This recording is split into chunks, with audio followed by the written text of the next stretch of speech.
Max Verstappen, however, hasn't been entirely happy with Red Bull's decision. The four-time world champion has been vocal about his concerns with the car's performance and how it might impact the second driver's ability to excel. Verstappen's main focus is on winning his fifth world title, and he believes that once the car's performance improves, the second driver will have an easier time adapting. But despite Verstappen's reservations, Red Bull has pushed forward with their decision, opting to bring in Tsunoda instead of continuing with Lawson. Marco has made it clear that while Verstappen isn't thrilled with the current situation, the team's priority is to have two competitive cars at the front, not just to secure the Constructors' Championship, but to give Max the best possible chance at a fifth world title. In the face of all the changes, Tsunoda has remained focused and confident, continuing to deliver solid performances. His decision to join Red Bull might not be the solution to all of their problems, but it does bring a fresh perspective. Tsunoda's challenge is proving that Red Bull has underestimated his potential over the years. He now has a chance to show the team that he could have been in the driver's seat much earlier if given the proper opportunity. However, with Verstappen's preference for a specific driving style, there's no doubt Tsunoda will face challenges in adjusting to the car once the upgrades are implemented. The coming months will test how well Tsunoda can adapt and how his performance will impact the team's future. A particularly controversial aspect of this decision involves Honda's influence. Tsunoda himself had previously suggested that Lawson's promotion was partly a political decision, with implications that put both Red Bull and the driver in a difficult spot. Lawson's inability to make a strong case for himself led to a quick decision from Red Bull, ultimately giving Tsunoda the opportunity he now has.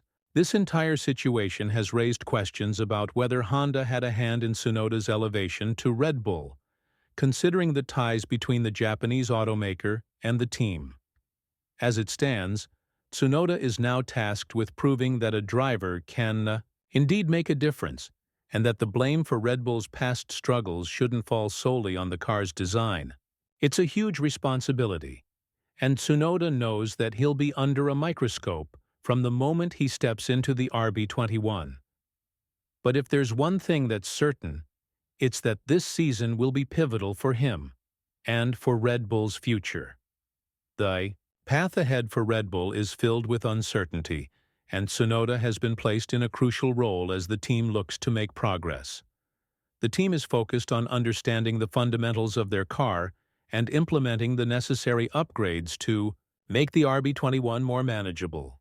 However, the challenge they face is a delicate one. Red Bull needs to find ways to extract performance from the car while navigating through the challenges posed by recent departures within the team, including key figures like Rob Marshall. Red Bull is now placing a great deal of trust in Tsunoda to gather data that will aid their engineers.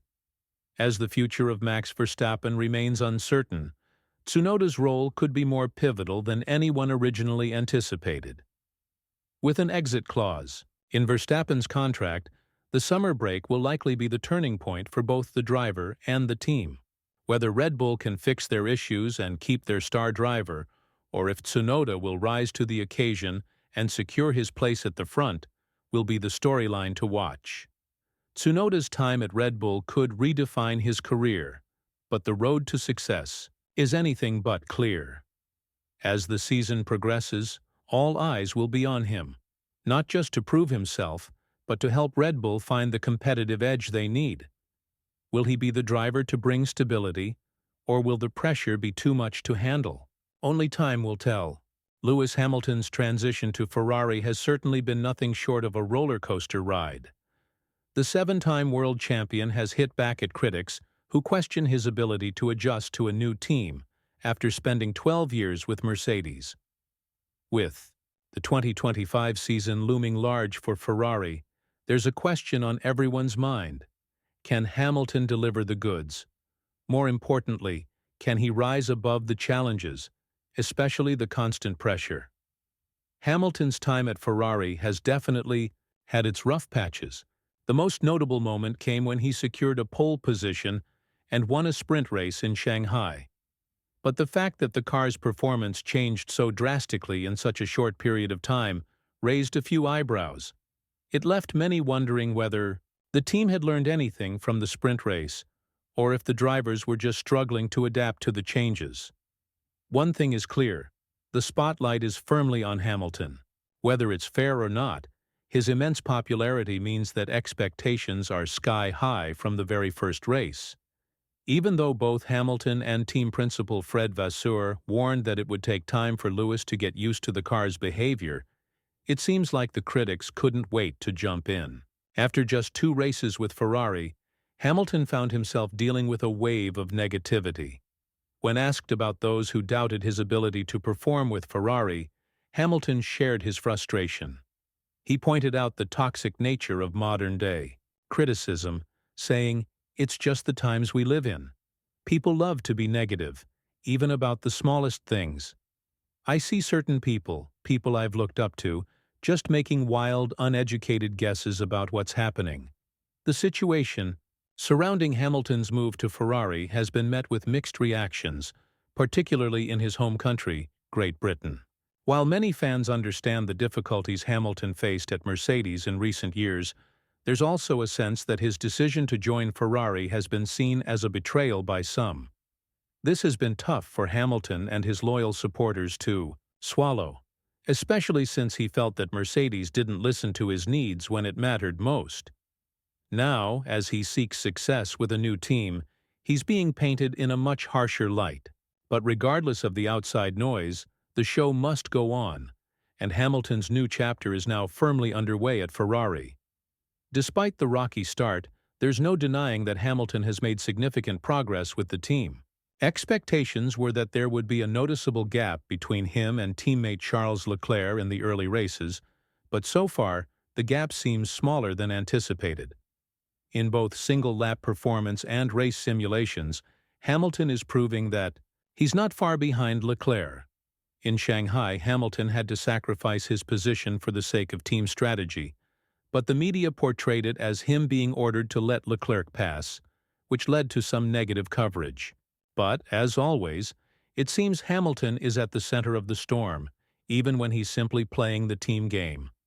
Hamilton expressed that he feels underappreciated for the efforts he's put in to adapt to Ferrari, especially considering his age, and the massive challenge of switching teams after such a long time. At 40, making a seamless transition to a team with a completely different setup and car characteristics isn't something that can be done overnight. He explained, "It's a real lack of appreciation. Moving to a new team, one that operates so differently with a car that behaves in ways I'm not used to, is no easy task. It's not just about jumping in and being good to go. Look at Vettel or Alonso. They did great in their early days with new teams, but long-term success takes time." Hamilton is taking a patient approach, focusing on building something sustainable with Ferrari rather than rushing to make an immediate impact.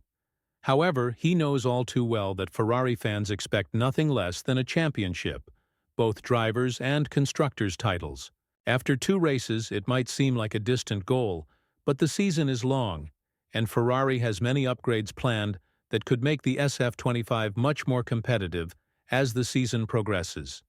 Still, it's clear that Mercedes seems to have the upper hand in pure pace for now, although it's too early to make definitive judgments based on just 2 race weekends.